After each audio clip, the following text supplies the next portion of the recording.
Phyto violence ഒക്കെ എങ്ങനെയുണ്ട്? വിചാരിച്ചാലും കേട്ടി കൂടുതലായിരുന്നോ അതോ കുറഞ്ഞോ? വയലൻസ് ഇച്ചിരി ഓവറാണ്. നമ്മൾ മലയാളത്തിൽ ആദ്യമായിട്ടാണ് ഇത്രയും വയലൻസ്. മലയാളത്തിൽ ആദ്യം അതിനു മുമ്പ് കണ്ടിട്ടില്ല. പെർഫോമൻസ് ഒക്കെ എങ്ങനെയുണ്ടല്ലോ ജഗദീഷ് ചേട്ടൻ? പെർഫോമൻസ് എന്ന് പറഞ്ഞു കഴിഞ്ഞാൽ ജഗദീഷ് ചേട്ടൻ ഒരു വ്യത്യസ്തമായ വെറൈറ്റി, നല്ല അട്രാക്റ്റീവ്, ആ ഒരു ഇതിൽ നല്ല പെർഫോമൻസ് തന്നെയാണ്. പിന്നെ ഫൈറ്റും ഉണ്ണിമുന്തൻ സ്റ്റൈലിഷ് ഫൈറ്റായിരുന്നു, കൊള്ളാം. പിന്നെ അതിൻ്റെ രംഗസജ്ജീകരണമൊക്കെ നല്ല അടിപൊളിയാണ്. കിടിലൻ പടമായിരുന്നു. വയലൻസ് ഒക്കെ അത്യാവശ്യം വേറെ ഒരു സിനിമയിൽ കാണാത്ത രീതിയിലുള്ള വയലൻസ് ആയിരുന്നു. ആദ്യമായിട്ടാണല്ലോ ഇത്രത്തോളം വയലൻസ്. പിന്നെ അമ്മാതിരി വയലൻസ് ആണ്, അത് പറയാനൊന്നുമില്ല. പെർഫോമൻസ് എങ്ങനെയുണ്ട് എല്ലാവരുടെ? ആളുടെ കിട്ടില്ല പെർഫോമൻസ് ആയിരുന്നു, ഒന്നും പറയാനില്ല. ആള് കുറെ നാളിന് ശേഷം ഇത്രയും നല്ല പെർഫോമൻസ് ആയിരുന്ന ഒരു സിനിമ.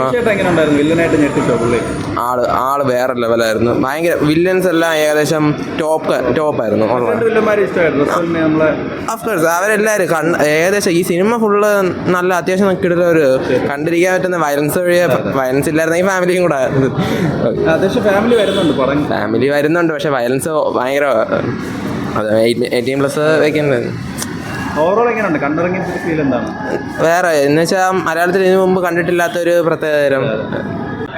കൊള്ളാം. കൊള്ളാം, നല്ല പടം. പെർഫോമൻസ് ആരുടെ ഇഷ്ടപ്പെട്ട? ഒരുപാട് ജഗദീഷ് എങ്ങനെയുണ്ട് വില്ലനായിട്ട്? പത്ര പോരാ, വിചാരിച്ചത്ര ആയിട്ടില്ല. നല്ല പടം. എങ്ങനെയുണ്ട്? ഭയങ്കര വയലൻസ്. പെർഫോമൻസ് ഒക്കെ എങ്ങനെയുണ്ട് എല്ലാവരുടെ? കൊള്ളാം. ഉണ്ണി എങ്ങനെ ഉണ്ടായിരുന്നു? ഉണ്ണിമുന്തൻ അടിപൊളിയായിരുന്നു. ജഗദീഷ് ചേട്ടനോ? മാർക്കോ ആയിരുന്നോ? എങ്ങനെയുണ്ടായിരുന്നു? കൊള്ളാം. എങ്ങനെയുണ്ടായിരുന്നു മാർക്കോ? കൊള്ളാം. വയലൻസ് ഒക്കെ എങ്ങനെയുണ്ട്? കൊള്ളാം. ഇതുവരെ മലയാളത്തിൽ ഇങ്ങനെ ഒരു വയലൻസ് പടം കണ്ടിട്ടില്ലല്ലോ. അപ്പൊ എങ്ങനെ ഉണ്ടായിരുന്നു എക്സ്പീരിയൻസ്? കുഴപ്പമില്ല. പെർഫോമൻസ് ഒക്കെ എങ്ങനെയുണ്ടല്ലോ? കൊള്ളായിരുന്നു. ആരെ ഇഷ്ടപ്പെട്ടു ഒരുപാട്? ഉണ്ണിമുന്തൻ ചേട്ടനൊക്കെ എങ്ങനെയുണ്ട് വില്ലൻ? കൊള്ളാം. നമ്മളെ തിലകന്റെ കൊച്ചുമോൻ അഭിമന്യു എന്ന് പറഞ്ഞിട്ട് കൊള്ളാം. എല്ലാം കൊള്ളാം.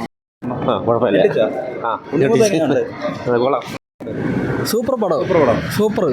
എൻ്റെ നാട്ടുകാരൻ്റെ പടം. ഉണ്ണിമുന്തൻ എൻ്റെ നാട്ടുകാരനാണ്, ഒറ്റപ്പാലംകാരനാണ്. കാണാറുണ്ട് ഇടയ്ക്കൊക്കെ? പിന്നെ ഞാൻ അതിൻ്റെ ഒരു 7-8 കിലോമീറ്റർ വ്യത്യാസമുള്ളൂ. എൻ്റെ വീട് പറളി, അവൻ്റെ വീട് ഒറ്റപ്പാലം, അമ്മൻ്റെ വീട്. കാണാൻ വേണ്ടി വന്നിട്ട് ഞാൻ ഇവിടെ 10 വർഷമായിട്ട് സിറ്റി തന്നെയാണ്. എങ്ങനെയുണ്ട് പടം? എങ്ങനെയുണ്ട് പടം? സൂപ്പർ, ഒന്നും പറയാനില്ല. കൊടുത്ത പൈസക്ക് ലാഭമാണ്, ഒന്നും കൂടി കാണാൻ തോന്നുന്നത്. പെർഫോമൻസ് ഒക്കെ സൂപ്പർ. എല്ലാവരും ഒരേപോലെയാണ്. ജഗദീഷ് ചേട്ടൻ ജഗദീഷ് ചേട്ടനാണ് സൂപ്പർ.